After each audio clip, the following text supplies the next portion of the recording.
Ya, hai Mbak Lucy.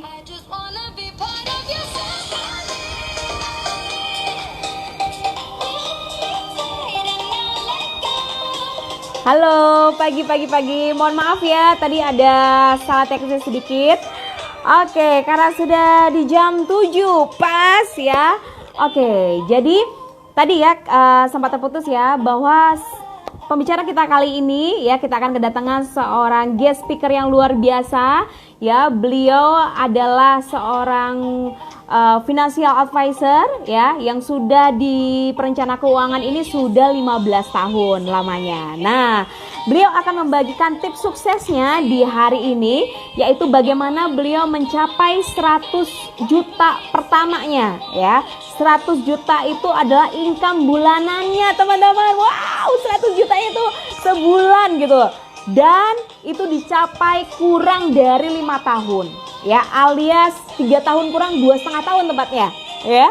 Oke, mau tahu gimana caranya, mau tahu gimana tipsnya? Oke, kita panggil aja guest speaker kita yang luar biasa kali ini, yaitu Bunda Pertiwi Penyarikan. Saya akan undang ya. Ini dia, semoga terkoreksi. Oke, iya, selamat datang. Hai. Oke, wah, Bunda cantik banget. Wah, saya kuning, Ibu merah. Hijaunya yang ini ya, merah, kuning, hijau. Ya. Iya, Bu ya. Wah, iya. Bunda hari ini cetar banget. Saya ngerasa ngelihat kayak Syahrini atau siapa ya? Saya pangling loh ini sampai. Luar biasa. Reno Baranya ya berarti ya. Ini Oh Bara, iya ini iya baju iya. Bara. Iya. Baju Bara. Iya, ya makin muda aja. Ya 2 minggu belum nggak ketemu langsung cetar kayak gini ya Bunda ya, luar biasa ya. Oke, Bunda, ini tadi udah banyak nih yang join gitu ya. Udah nggak sabar nih, mau ketemu mana nih guest speakernya yang luar biasa gitu ya. Ya, yang mencapai 100 juta pertamanya itu kurang dari 5 tahun, bahkan kurang dari 3 tahun, tepatnya 2,5 tahun. Woi, bener gitu ya Bunda ya, betul ya, betul ya. Iya, betul sekali. Iya, iya. Kalau saya dengar-dengar itu biasanya orang 5 tahun capai 100 juta. Income 100 Iya, juta per bulan loh ya, bukan setahun ya gitu ya. iya. Sebulan Betul. teman-teman, sebulan ya. Biasanya orang lima Iya, tahun, biasanya 3, ini kurang dari 3 tahun, yaitu 2,5. Wow, gitu gila banget gitu ya. Nah itu kayaknya kalau pencapaian, kalau kayak kuliah itu percepatan banget gitu ya Bu ya. Karena saya lihat juga iya. profil Ibu dulu juga waktu kuliah cum laude-nya juga itu percepatan juga ya Bu ya, sampai dapat Iya, tercepat, betul ya Bu ya? iya, betul. Wah, iya iya iya, luar biasa. Nah ini kan topiknya nih luar biasa banget ya. Saya boleh panggil Bunda aja ya, karena Bunda memang kebiasaan dipanggil Bunda juga gitu lah Iya, ya. apa aja Oke, lah. Heeh. iya iya. Oke, nah itu deh Bunda, ini topik kita kan luar biasa banget, 100 juta pertamaku gitu ya. Nah kalau menurut Bunda sendiri nih, apa nih makna 100 juta pertama buat Bunda nih? Boleh nih di-sharingin buat teman-teman kita, silakan. Oke. Baik, thank you ya Bu Putri sudah ngundang ya. Ini juga tadi barusan habis beberes sama anak-anak, luar biasa banget ya. Jadi dengan kondisi seperti ini kita malah lebih bisa melakukan aktivitas seperti ini ya. Aktivitas berbagi seperti ini luar biasa banget. Jadi happy Ya, banget. Dan buat teman-teman yang sudah join juga, semoga tetap sehat, tetap happy ya. Oke, jadi kalau tadi ditanya tentang apa makna 100 juta, ya sesungguhnya dulu juga enggak mikir sampai situ ya. Karena kan mm-mm. kita apa namanya ada orang tua itu sampai kena sakit ya, sakit berat. Ya, Nah, itu kan akhirnya kita mikir gitu loh. Gimana caranya agar kita nih keluar dari zona seperti itu ya. Karena kita jujur aja saya punya suami dokter.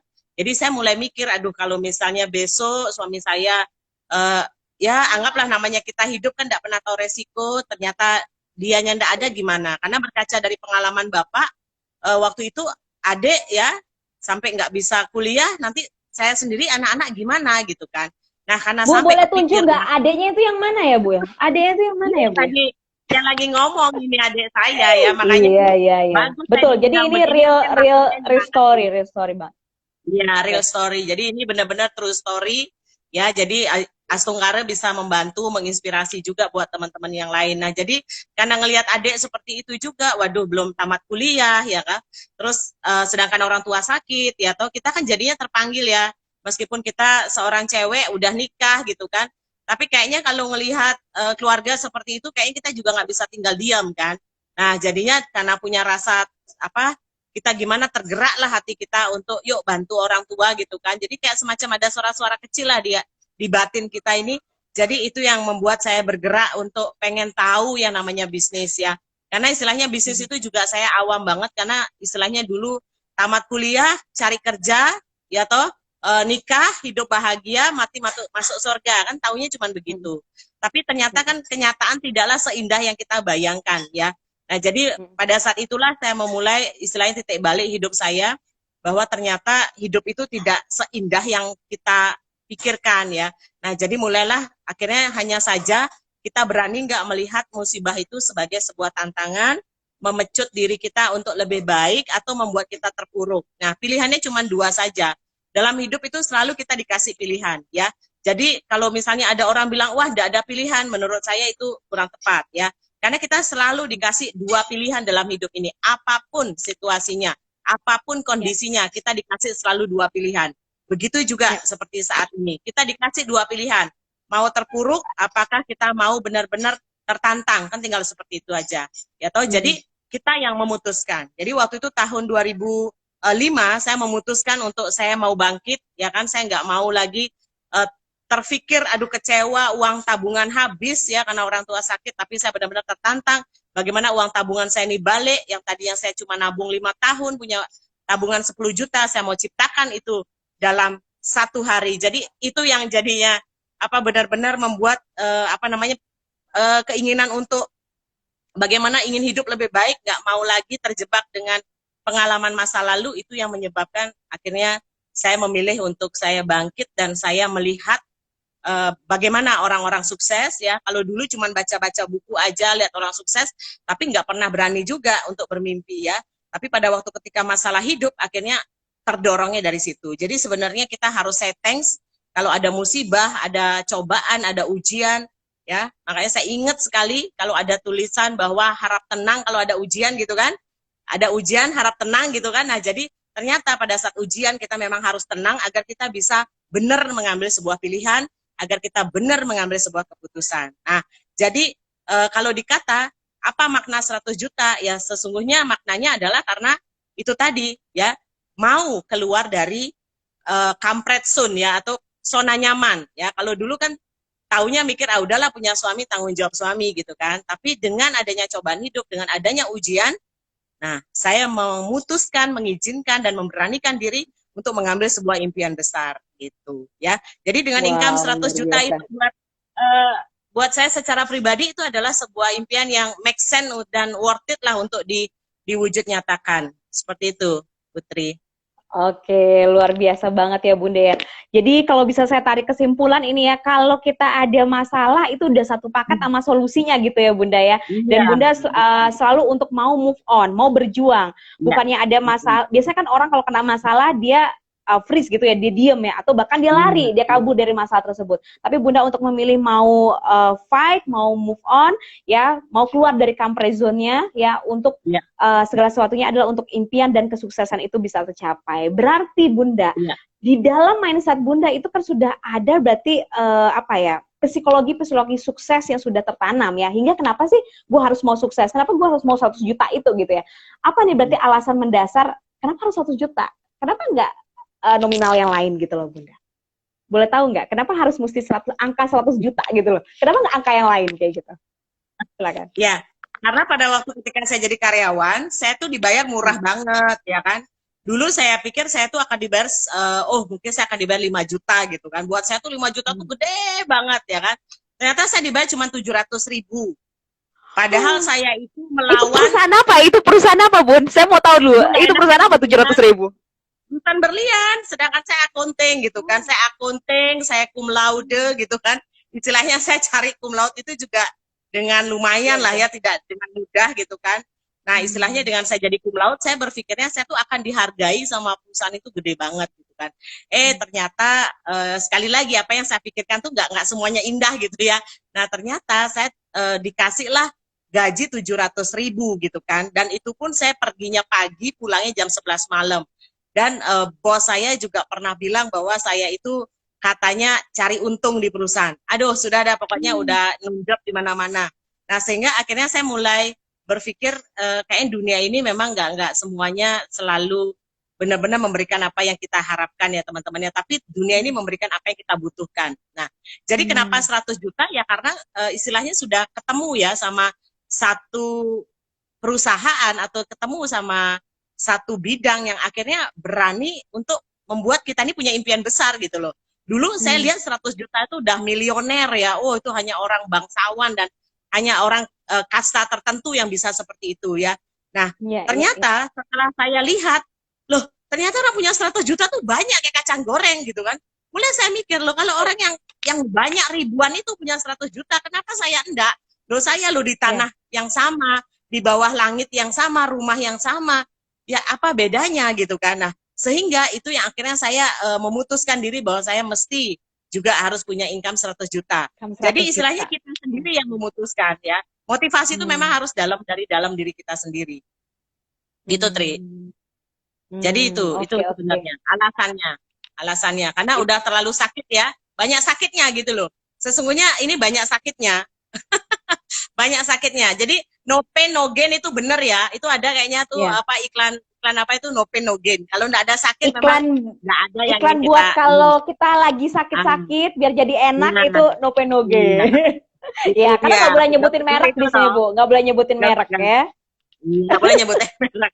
Nah, Nggak boleh itu nyebutin jadi no merek. pain no gain. Oke, oke. Ternyata Oke. rasa sakit itu yang menyebabkan uh, kita mencari nikmat. Karena orang kan selalu ya menghindari sengsara pasti mencari nikmat, gitu.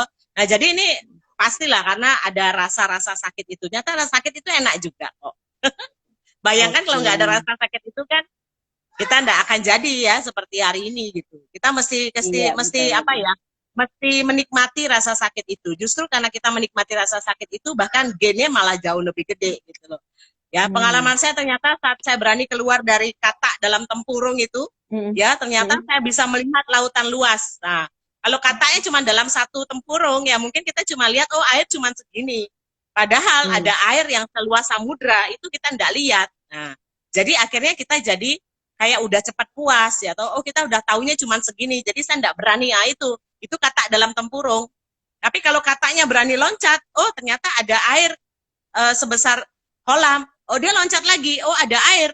Ya toh sebesar apa? Hmm. Sungai gitu kan. Oh ada lompat lagi, ada air seluas samudra. Nah sekarang kita mau cari air mau yang seberapa kan gitu. Ya toh. Nah jadi Hmm. Oke. saya memutuskan diri saya untuk saya tidak mau lagi jadi katak dalam tempurung yang taunya cuma kerja dapat gaji gitu loh. Ya apalagi kita taunya cuma UMR, upah minimum regional. Aduh, ya kan kasihan banget ya hidup kita nih seperti itu ya. Jadi jangan sampai tempat yang paling kaya itu akhirnya di kuburan ya. Di kuburan itu banyak impian tertanam, banyak talenta tertanam, ada bakat terpendam di situ kan. Jadinya kita sendiri kasihan ya potensi kita, talenta kita akhirnya terkubur semuanya di kuburan ya. Jadi kantor saya tuh dekat kuburan, jadi saya inspirasinya itu terus. Wah, jangan sampai tempat paling kaya itu di kuburan ya. Jangan sampai. Nah, itu milih lokasi kantornya pun itu direncanakan apa kebetulan itu, Bu? Enggak, Apa kebenaran itu? enggak, enggak. Apa namanya? Kalau saya selalu melihat dua pilihan tadi. Saya melihat ini sebagai Hmm. sesuatu yang apa? Membuat kita terpuruk atau malah kita tambah melesat ya. Nah, jadi saya Ya, juga ya. melihat sekeliling saya, wah, pantas saya dikasih di samping kuburan agar saya selalu ingat gitu loh. Jangan sampai akhirnya kita terkubur impian kita di kuburan, talenta kita terkubur di impian di kuburan itu kan aduh sayang banget ya. Kalau kita tuh dilahirkan hanya sekedar untuk lahir hidup mati gitu kan. Aduh, jangan sampai deh. Ya, jangan sampai seperti itu. Jadi mesti kita punya satu tanam diri kita bahwa saya mesti punya value, punya nilai. Suatu ketika saya berada di kuburan orang kenang saya seperti apa. Jadi itu kenapa Oke. 100 juta pertama itu menjadi sebuah cikal bakal pada waktu ketika saya pembuktian bahwa saya bisa Kalau orang lain ribuan itu bisa yang kayak kacang goreng itu, nah saya juga bisa gitu loh ya. Jadi jangan kacang-kacangan ya, tapi kacang yang punya kualitas gitu. Itu Tri. Iya, wah luar biasa. Berarti dari apa ya Bu ya, dari sebuah tekad gitu ya Bu ya, ingin Hmm. menambah Ya. value diri gitu ya, ingin memberikan nilai tambah kepada diri kita. Kita ini mau dikenang apa sih nantinya gitu ya. Jadi ingin dikenang Ya. seperti apa. Nah, itu yang membuat 100 juta pertama itu kenapa makin greget, akhirnya bisa ditembus bahkan sampai hanya 2,5 tahun ya Bu ya, bener ya Bunda ya. Ya. Jadi kurang dari 3 tahun. Nah, Bunda, tadi saya menarik banget, tadi ada kalimat yang Bunda katakan ya, kalau kita sudah bisa menikmati sakitnya gitu ya, maka Ya. kita akan cepat yang namanya mendapatkan sebuah kebahagiaan atau kenikmatan tersebut. Nah, boleh tahu nggak Bunda, biasanya kan orang nih biasa menghindari sakit.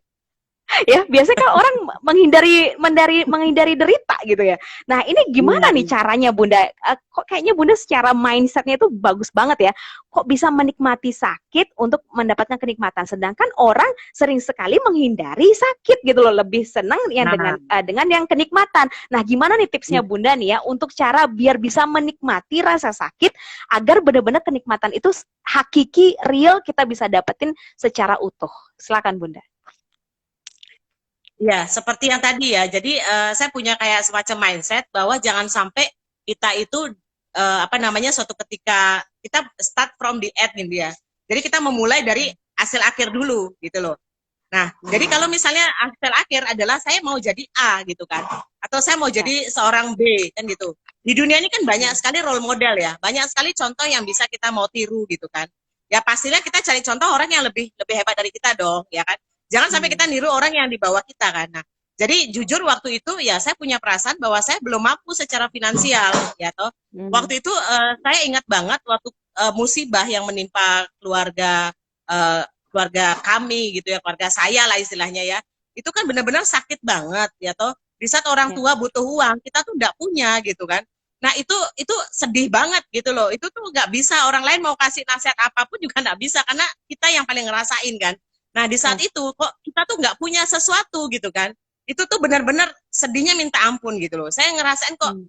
saya nih kayak jadi orang tuh nggak berharga gitu loh. Orang tua itu, Hmm. bisa orang tua dalam kondisi sakit, ya kan kita ingin berikan yang terbaik gitu kan. Nah, tapi kalau Ya. kita nggak bisa kasih yang terbaik sama orang tua, gimana perasaan kita? Apalagi waktu itu saya baru punya anak satu ya kan.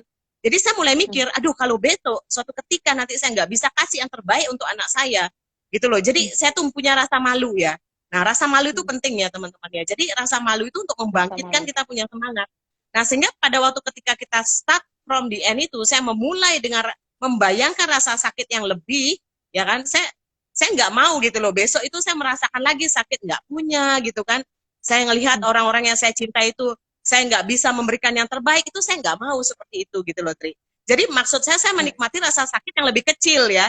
Maksudnya kayak Hmm. ditolak orang itu mah itu kecil gitu Hmm. loh. Tapi kalau pada waktu ketika menghadapi besok rasa Ya. sakit yang lebih besar itu yang saya nggak siap ya. Betul orang itu pasti menghindari sengsara benar, tapi sengsaranya dia harus bikin yang lebih gede lagi di bayangannya Hmm. dia. Bukan berarti mengharapkan, bukan. Nah, jadi saya juga belajar sesuatu. Seorang pebisnis itu harus menyiapkan mental dengan kondisi yang paling buruk. Nah, Hmm. seorang jiwa entrepreneur itu Hmm. adalah orang-orang yang menyiapkan kondisi terburuk. Ya, saya banyak Hmm. ketemu pebisnis-pebisnis hebat. Itu tuh mereka Hmm. yang jatuh bangun ya. Itu Hmm. semuanya itu sudah siap dengan kondisi terburuk. Nah, jadi Hmm. kalau kamu punya jiwa entrepreneur ya, bukan jiwa karyawan ya. Saya sekali lagi kan tadi background saya orang karyawan. Ya toh, Ya. karyawan itu kan harus siap tuh ya dipecat sama bos, digaji kecil kan nggak boleh protes ya toh. Nah, kalau itu kamu punya jiwa seperti itu, berarti kamu jiwa entrepreneur tuh gitu ya. Saya tuh orangnya Hmm. juga pemberontak ya gitu loh. Jadi kalau di perusahaan itu maunya kasih ide gitu kan. Kalau bos apa namanya nggak mau ide saya ngotot itu ide harus nyampe gitu kan. Nah, jadi saya tipikalnya begitu. Nah, katanya orang ciri-ciri itu sudah jiwa entrepreneur. Kamu tuh nggak cocok Hmm. jadi karyawan, kamu tuh cocoknya jadi entrepreneur gitu kan. Nah, jiwa entrepreneur itu jiwa yang nggak boleh dikekang, jiwa yang nggak boleh diatur-atur. Ya, saya memang nggak suka diatur, nggak suka dikekang lah. Itu jiwa entrepreneur. Jadi kalau sudah kamu temukan dirimu, kamu kenal dirimu, ya keluar gitu loh dari zona nyamanmu dan kamu ciptakan gitu loh. Kamu bisa create dirimu itu untuk kamu mau jadi siapa. Ya, jadi start from the end tadi, Tri. Jadi bagaimana kita itu Ya. jangan sampai menikmati sakit yang lebih besar ya. Karena kita nikmatilah sakit-sakit yang kecil ini, gitu loh, kayak ditolak orang, dicaci maki, dicemooh, dihina-hina. Alah, nggak mungkin kamu punya impian besar. Ah, itu kan sakit juga. Tapi kan sakitnya Hmm. kecil gitu loh. Ya udah, itu maksud saya nikmati sakit yang kecil ya, karena saya nggak mau nanti Hmm. sakit yang besar. Gitu, Tri, Oke, maksudnya. iya. Berarti menikmati pain untuk mendapatkan kenikmatan itu kita harus berani melewati yang namanya sakit-sakit kecil ya Bu ya. Demi apa? Adalah Iya. demi agar kenikmatan kita itu benar-benar hakiki bisa kita dapatkan. Oke, kita mau lanjut lagi, tapi kita mau interaksi nih sama teman-teman. Tadi siapa nih? Tadi kan Bunda bilang ya, bahwasannya kalau kita tuh sudah punya jiwa-jiwa entrepreneur itu adalah ciri-cirinya nggak kita punya ide-ide, nggak boleh dikekang. Nah, kira-kira Iya. nih dari teman-teman yang ada di sini semuanya siapa ya? Dari teman-teman yang mungkin mirip gitu ya, atau hampir sama ciri-cirinya yang seperti yang tadi Bunda bilang. Boleh dong katakan saya gitu. Kalau ngerasa yang sama boleh bilang katakan saya gitu. Saya gitu. Oke, boleh sambil ketik ya.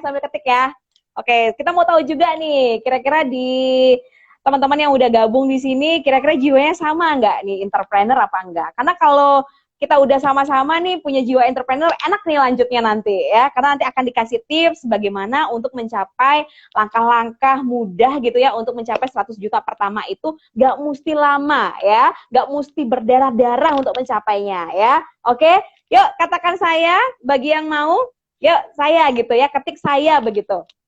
Yuk nanti kita akan lanjut untuk dapetin tipsnya. Ayo silakan ketik saya, siapa yang mau jadi entrepreneur ya, nanti akan dilanjutkan. Oke, thank you Mbak Happy Jayanti ya. Wah, Anda benar-benar sudah cocok banget ini ya.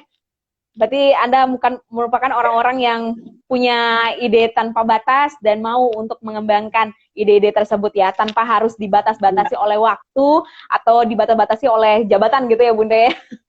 Kamu masih gini nih, masih junior, nggak boleh ngomong kayak gitu ya. Oh ya, ada siapa nih? Mbak Ayu Adipurnami juga ya. Oh ya, dia katakan saya juga. Siapa lagi ini? Ibu Kadewira. Iya, saya juga gitu. Oke, Bunda, udah ada nih beberapa orang yang mengatakan saya. Berarti Bunda, saat ini apa aja nih kebiasaan-kebiasaan yang Bunda lakukan untuk mencapai 100 juta pertama itu bisa lebih cepat dari orang kebanyakan? Kalau orang kebanyakan mungkin 3-5 tahun, Bunda kurang dari 3 tahun. Boleh bagi tipsnya, Bunda. Silakan. Oke, baik. Ya, sama kayak orang mau gini ya, Tri ya, sama seperti kayak orang mau apa namanya tuh, mau bodinya bagus ya, kan mesti dia harus siap nih untuk olahraga, kan diet dan lain sebagainya gitu kan. Nah, Ya. kan dia juga pasti kan ngerasain tuh sakit-sakitnya ya, kayak mulai malam-malam agak-agak pegel pahanya kan. Nah, itu kalau itu dinikmati, bodinya pasti bagus, kan gitu ya. Atau misalnya kalau lagi diet, tahan-tahan, suka malam roti tapi ditahan biar nggak makan, kan ada sedikit rasa-rasa gimana. Nah, itu yang dinikmati itu sakitnya itu gitu ya. Nah, begitu juga dengan 100 juta itu. Jadi ada pasti sakitnya ya teman-teman ya. Hanya saja saat rasa sakit itu sebenarnya kita mesti happy dengan sakit itu. Berarti itu ciri-ciri kita menuju 100 juta kita gitu loh. Tapi kalau kita nggak bisa nikmati sakit-sakit yang dikit-dikit itu, ya jangan mimpi mau dapat body bagus atau mau dapat 100 juta itu gitu loh. Ya, nah jadi kalau tadi ditanya apa kebiasaannya, kebiasaannya itu contoh gini, saya misalnya menetapkan setiap hari target ngomong sama 5 orang gitu ya, saya istilahnya presentasi gitu kan, prospek lah bisnis saya. Nah, jadi itu kan mulai capek nih, pasti capek ya teman-teman ya, apalagi kalau saya dulunya sering pulang sampai jam 1 pagi, kalau sekarang sih sudah jarang ya, kalau dulu tuh jam 1 pagi, setengah 2 itu biasa, baru nyampe di rumah. Ya kadang-kadang itu ada sakitnya juga, ya capek banget ya ngomong, tapi pada waktu ketika kita terima closingan itu udah dibayar lunas gitu kan, istilahnya udah kita berasa jual. Iya, jadi kalau kita jual produk atau jual jasa ya meskipun capek bicaranya, tapi kita closing itu udah luar biasa banget kepuasannya. Ya, mulai pegel-pegel kan kaki itu kadang-kadang, mohon maaf ya, seharian bisa ndak mandi. Itu kan gerah banget ya badan ya. Belum lagi waktu itu baru belajar naik mobil, ya kan? Badan itu keringetan semua kan karena grogi bawa mobil kan, tapi rasa capeknya itu yang tadi benar-benar bisa menikmati rasa capek itu, dan akhirnya itu jadi kebiasaan ya, apalagi kalau sudah 7 hari berturut-turut, udah itu 21 hari berturut-turut, Dah itu 60 hari betul-turut, wah itu pasti deh jadi kebiasaan yang bagus banget. Jadi kenapa sampai bisa 2,5 tahun mencapai 100 juta? Ya karena Hmm. dinikmati sakitnya itu. Ya, jadi Hmm. kepuasan menikmati 100 jutanya itu yang bikin kita itu mau menikmati sakit yang dikit-dikit tadi gitu loh. Sakit yang cenut-cenut tadi itu loh, yang pegel-pegel dikit loh. Nah, itu tuh enak rasanya. Ya, mungkin malam baru kita tidur tapi tidurnya puas, enak itu kan. Nah, itu ya ngerasain capeknya itu yang perlu kita latih ya gitu loh.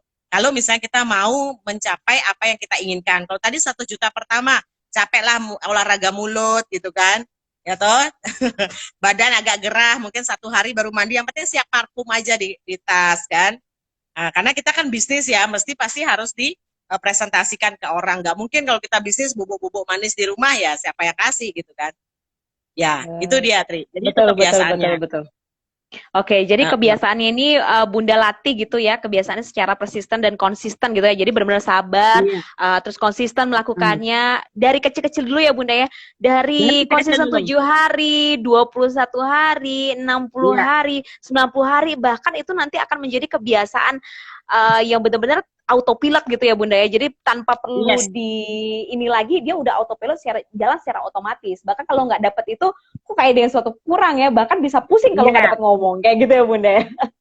Betul nggak? Iya, Kayak gitu nggak Bunda? iya. Ngomong-ngomong, Betul ya? ngomong-ngomong suara saya ada ya? Ada. Oh, ada. Oh, wajah saya nggak Ada. kelihatan di sini. Oke, Iya, sip, sip. berarti nggak apa-apa, suaranya masih masuk Bunda gitu. Iya, Oke, iya. luar biasa banget nih. Nah, ini kan saya apa ya, Bunda itu udah identik gitu ya, udah identik banget sama bau kaya gitu. Saya ngerasain ini tuh udah dari waktu muda gitu ya. Kalau saya ngelihat dulu Bunda punya buku gitu, semua bukunya tuh judulnya kaya, sukses. Saya jadi Iya. kaya, saya sukses. Pokoknya bahasanya kaya sukses gitu. Nah ternyata baru saya lihat ternyata banyakkan orang gitu ya, orang-orang sukses juga seperti Bunda juga yang udah sudah dapat label, wah kalau lihat Bunda tuh bau kaya atau apa cara ngelihatnya udah kaya banget kayak gitu. Nah pasti dong Bunda sering yang namanya membaca buku atau menonton film-film yang luar biasa juga ya, atau referensi misalnya seminar-seminar kayak gitu ya. Nah kira-kira nih Bunda kebiasaannya apa nih? Mungkin tadi kan selain untuk target pekerjaan gitu ya, target profesinya. Nah, adakah sumber daya yang Bunda juga lakukan, kebiasaan yang mungkin kita banyak juga yang mungkin belum tahu ya, kira-kira nih apa nih suksesnya ala Bunda yang dilakukan kebiasaannya? Mungkin ada baca buku, atau nonton film, atau seminar apa nih ya Bunda, yang benar-benar Bunda rutinkan, itu wajib harus dilakukan. Boleh Bunda?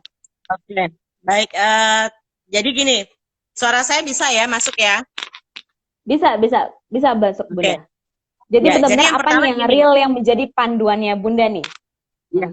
yang paling real saya ada 5 step ya. Jadi 5 step ini, Hmm. yang pertama itu memang kita mesti tahu dulu hobinya kita apa ya. Jadi yang kita paling senengin itu apa ya.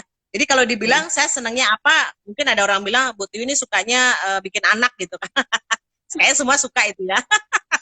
Ya, jadi Berarti Bunda saya hobinya emang buat anak ya? Itu masuk di list buat hobi ya? ya, Buset. jadi saya hobinya itu adalah dimana seneng aja ngelihat anak gitu ya. Jadi nggak Hmm. tahu pengen punya anak. Kalau suami saya bilang, aduh jangan deh tambah anak lagi, saya tambah lagi gitu. Jarang kan ada seorang ibu-ibu itu suka ngurus anak gitu. Tapi kalau saya happy ya. Iya.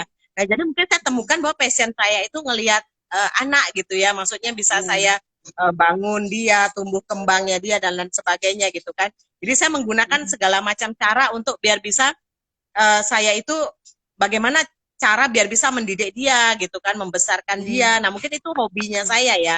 Nah jadi Hmm. sehingga itu saya temukan passionnya. Nah terus Hmm. yang kedua, setelah kita menemukan apa yang menjadi passion kita, ya kita tahu Hmm. prinsip-prinsip hidup yang kita jalankan apa. Nah jadi saya jujur Hmm. aja, karena saya sering dilatih sama bapak. Bapak itu orang tua saya selalu menanamkan bahwa value keluarga itu di atas segalanya. Ya, di atas semuanya itu adalah keluarga ya, setelah Tuhan ya. Jadi Tuhan, keluarga, barulah kita pekerjaan. Jadi buat saya adalah keluarga itu penting banget gitu ya. Nah sehingga akhirnya saya tuh istilahnya pegang prinsip itu bahwa saya ini bekerja pun juga untuk keluarga.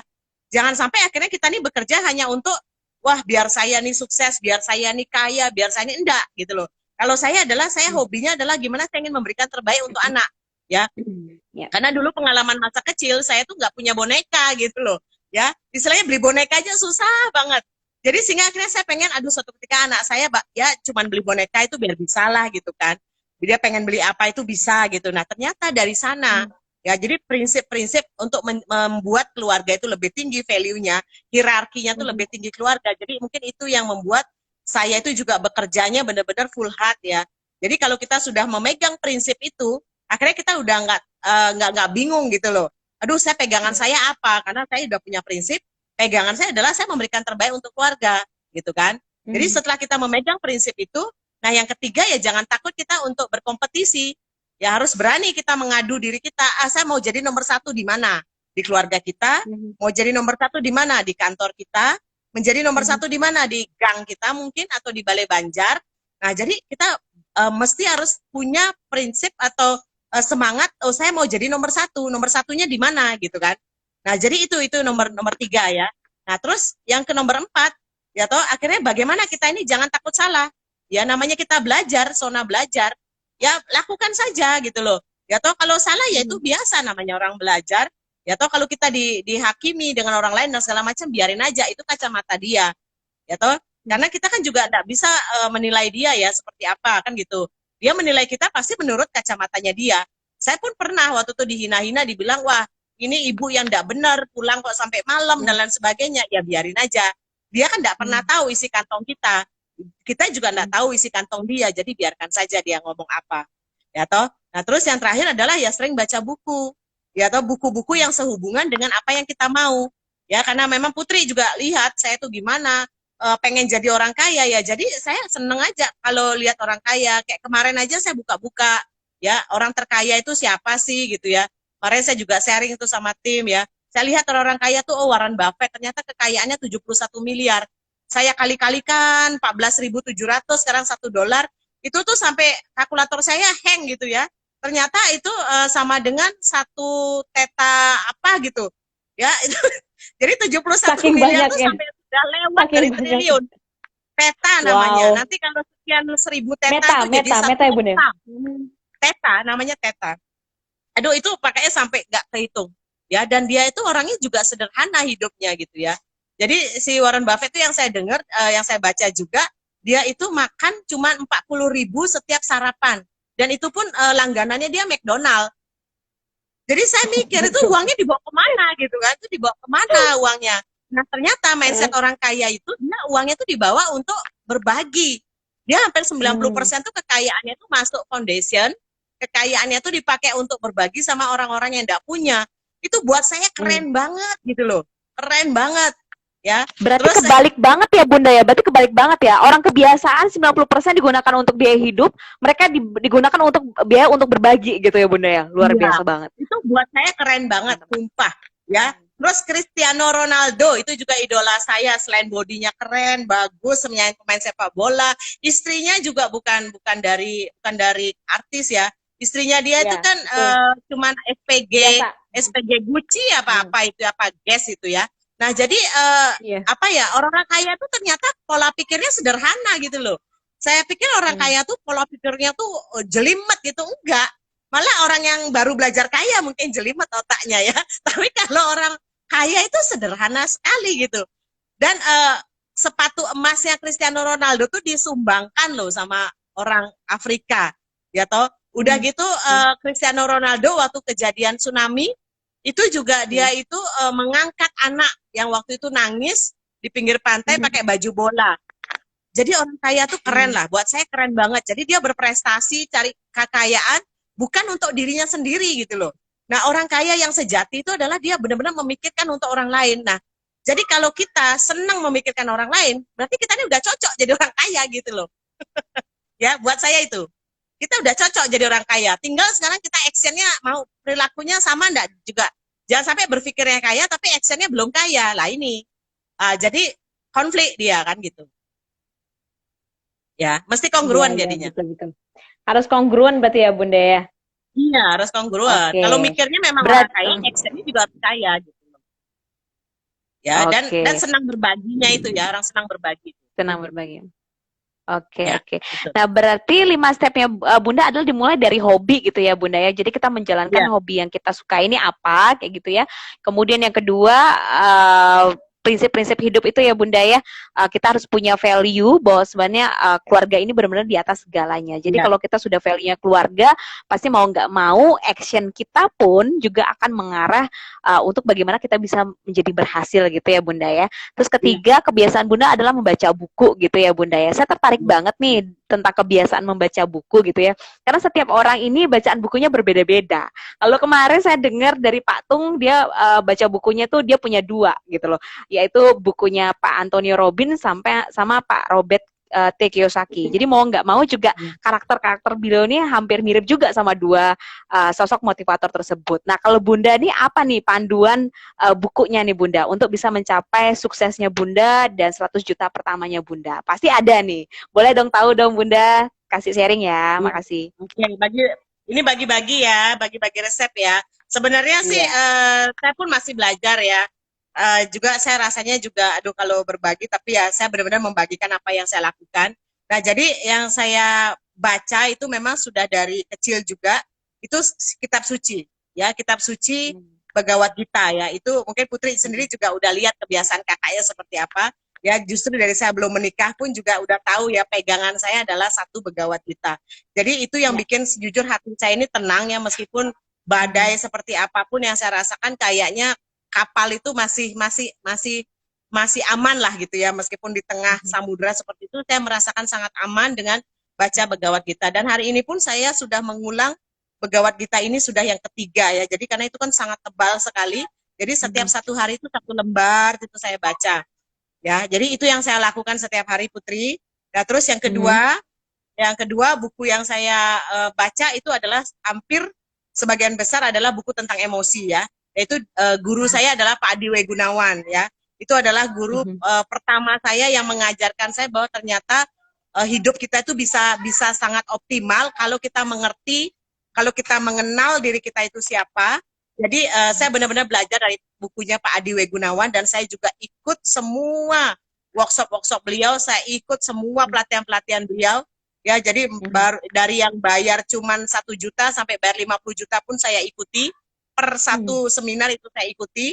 Ya, saya sih nggak sampai ke luar negeri ya, karena perusahaan di tempat saya bernaung ini kan sudah pembicaranya udah internasional semua ya. Jadi buat saya itu sudah lebih dari cukup. Tapi untuk pengembangan diri saya itu adalah Bapak Adi W. Gunawan. Kalau dari masternya NLP itu adalah Pak Hindra Natanikole. Jadi itu yang Indra saya sering, Nikolai. ya, karena dia kan selalu menggunakan bahwa hidup ini mesti happy gitu loh. Hidup ini adalah fun ya. Jadi kita nggak usah tegang-tegang gitu kan.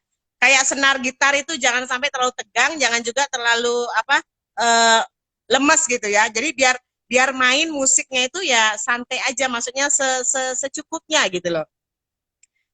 Mencari kata cukup itulah kayak senar gitu. Jadi itu yang saya dapeti dalam proses belajar ya, untuk baca itu istilahnya relax aja. Jadi kita tahu apa yang kita sukai dan kita berjalan dengan apa yang kita sukai. Dan saya suka buku-buku non fiksi ya. Saya nggak suka baca novel. Jadi saya suka buku-buku pengembangan diri, buku-buku motivasi, buku manajemen, buku leadership, itu yang saya suka ya. Seperti itu Putri. Ya, jadi Oke, itu luar yang biasa banget ya. Ya, jadi landasan yang pertama adalah benar-benar memperkuat, yaitu yang pertama dari landasan kitab suci dulu ya Bunda ya. Apapun religion Anda ya, pertama sekali adalah dasari dengan kitab sucinya dulu. Jadi kita akan menambah apa ya Bunda ya. Jadi segala apapun masalah rasanya kalau kita sudah berlandaskan fondasinya adalah kitab suci, itu otomatis juga akan bisa memberikan ketenangan dan kita juga bisa lebih wise gitu ya Bunda ya, lebih bijaksana gitu kayaknya menghadapi segala masalah dan tantangan. Wow, jadi benar-benar terbukti banget boleh ya. Cerita ya, boleh cerita ya. Boleh Bunda, boleh. Ada pengalaman nggak Bunda? Saya ada satu cerita begini. Ada seorang anak kecil, dia nggak mau baca kitab suci, ya toh. Dia bilang begini, aduh guru, aku nggak mau baca kitab suci karena kitab suci itu susah. Bahasanya susah, kata-katanya tidak mudah dipahami. Ya, betul ya? Betul ya, kan agak susah memang kan baca. Betul. Udah gitu gurunya dibaca berulang-ulang itu aja masih nggak paham juga gitu loh Bunda. Jadi memang harus benar-benar harus ada guru dan disaringkan.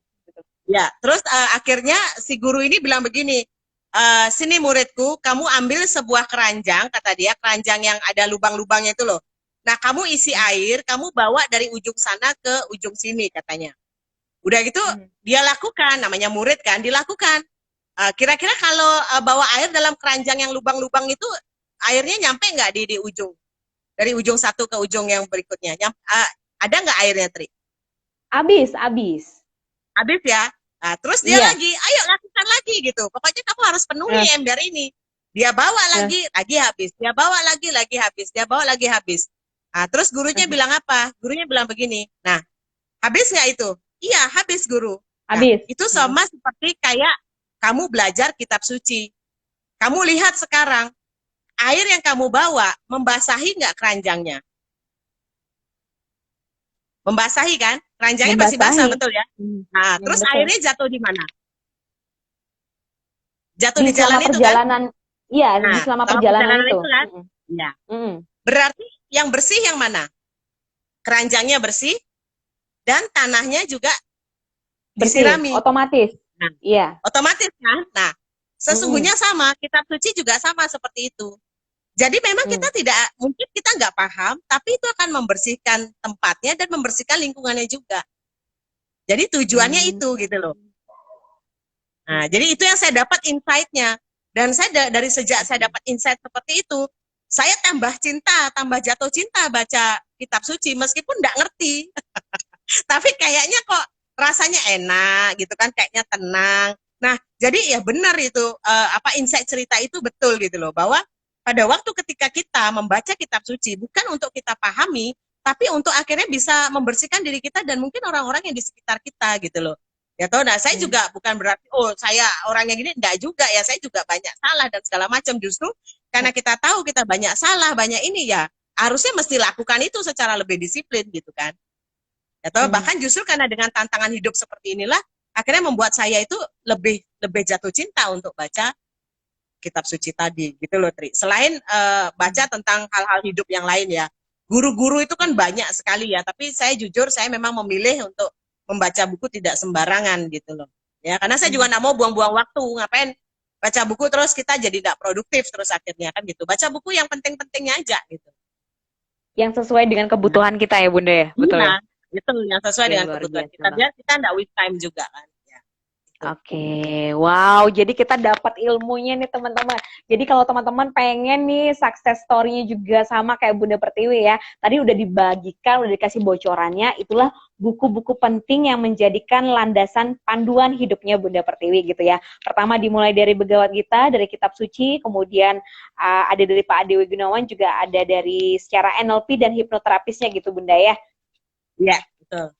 Oke, luar biasa. Nah, berarti nih Bunda, kita juga udah mau masuk jam sesi-sesi akhir nih Bunda ya. Berarti Iya. orang yang cocok untuk capai 100 juta pertama itu siapa Bunda? Apakah hanya Bunda saja atau kami boleh?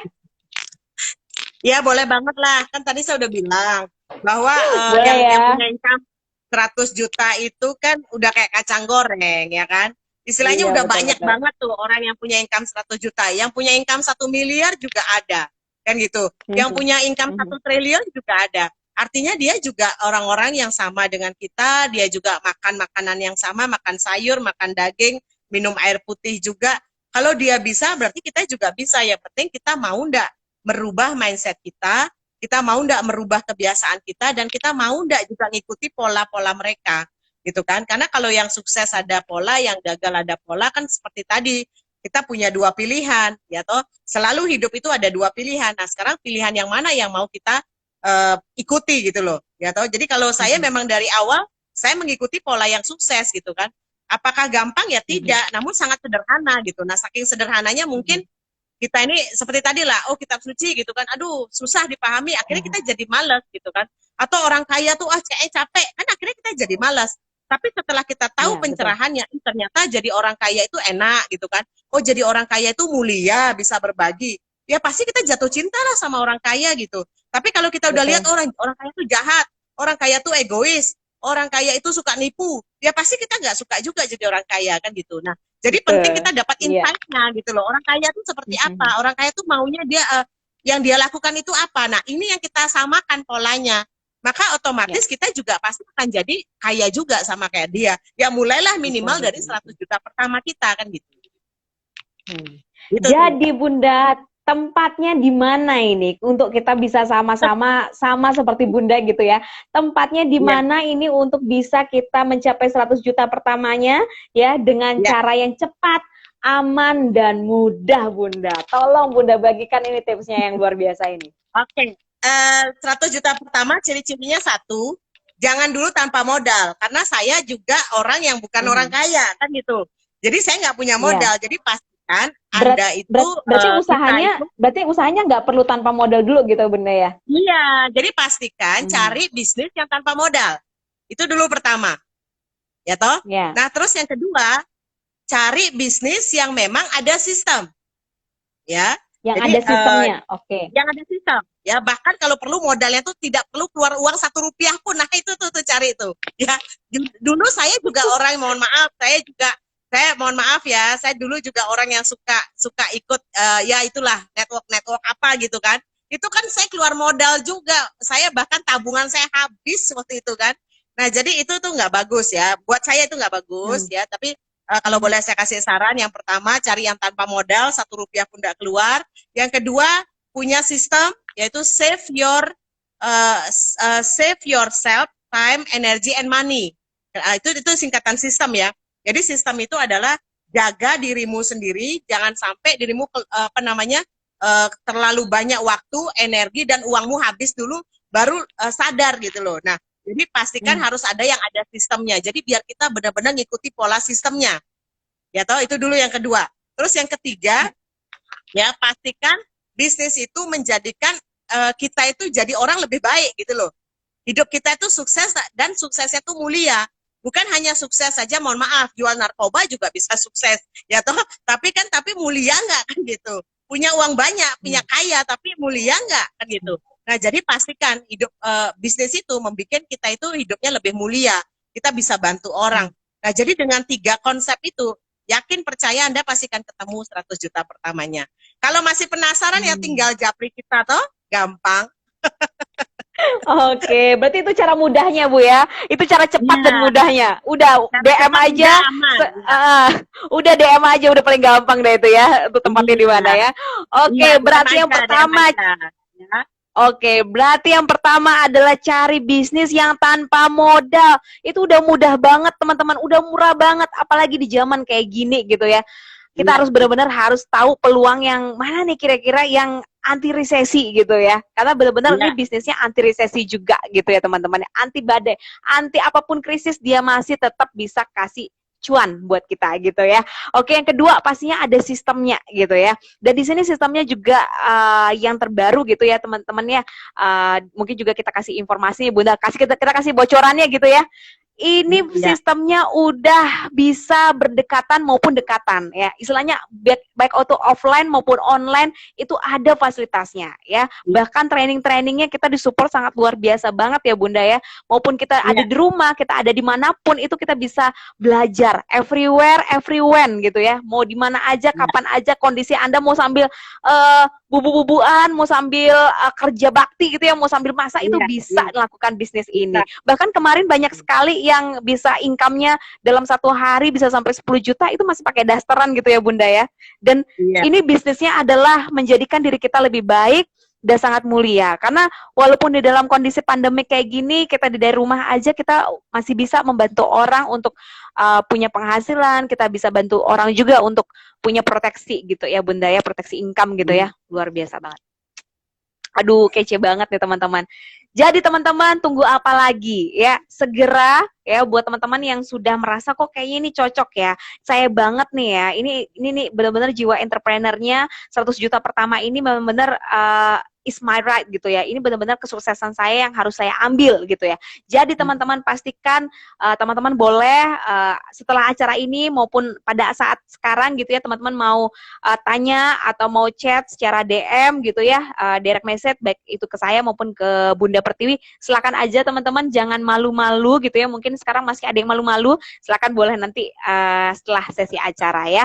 Oke teman-teman, nah nggak terasa ya udah hampir 1 jam nih, lagi 10 menit lagi ini ya. Saya boleh closing dulu ya teman-teman ya. Nanti sebelum kalau misalnya dia otomatis gitu ya nanti terselesaikan jadi nggak enak gitu ya. Jadi kita 5 menit lebih awal untuk undur diri dulu ya. Oke, jadi teman-teman saya buatin resumenya lagi. Jadi gimana tempat untuk bisa Anda mencapai 100 juta pertamanya, itu yang tadi ya, bisnis yang tanpa modal, ada sistemnya, dan pastikan bisa menjadi diri kita ini lebih baik lagi dan lebih mulia lagi, menjadi berkat buat banyak orang gitu ya.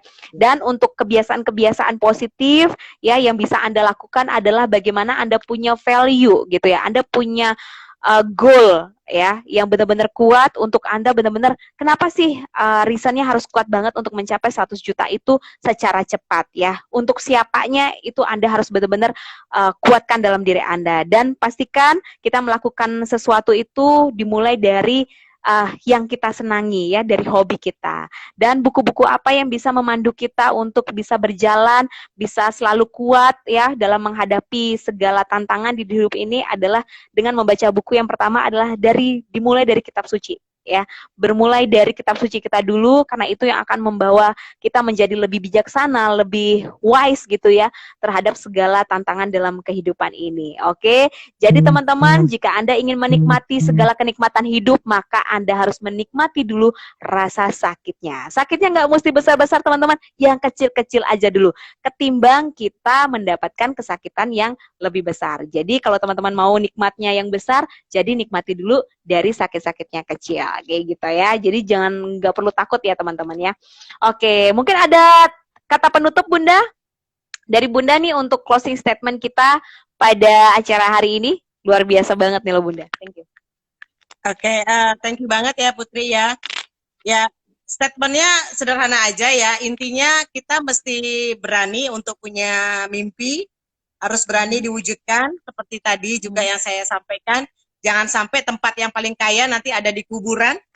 Ya, banyak impian terkubur, banyak talenta terkubur, banyak bakat terkubur. Jadi itu tempat yang paling kaya ya. Jadi jangan sampai apa yang kita miliki itu akhirnya hanya terkubur di sana dan tidak bisa kita berikan jejak dalam hidup ini ya.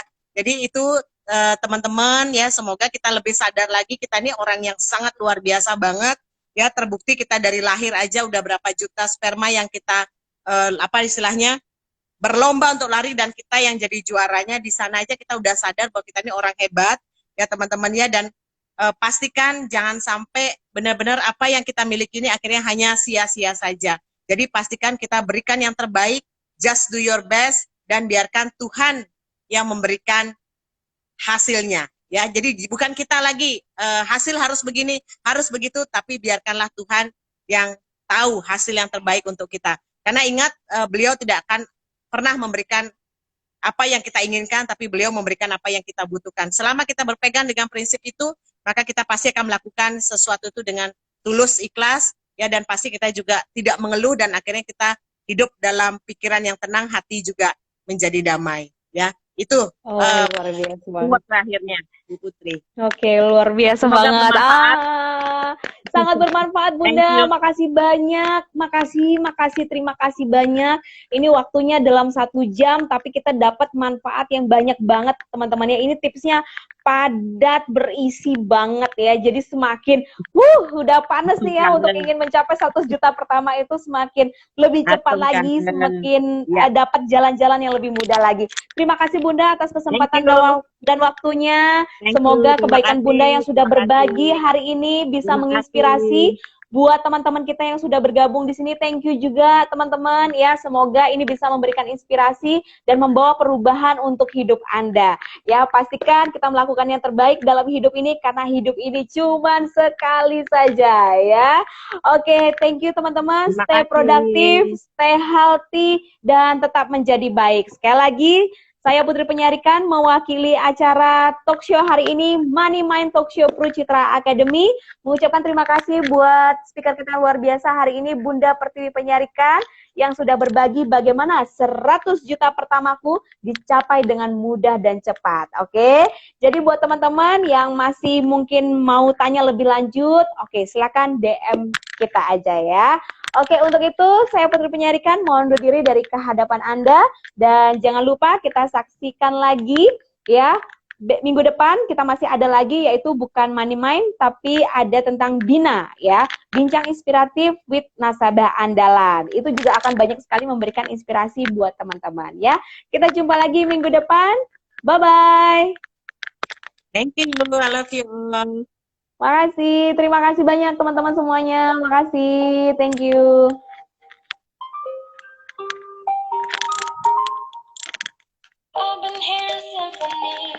Thank you, makasih Pak Komang, Mbak Dian, Mbak Lucy, thank you, Kuantan, Bu Aryani, Bu Widi, Bu Kadewira, thank you semuanya. Terima kasih, thank you, thank you.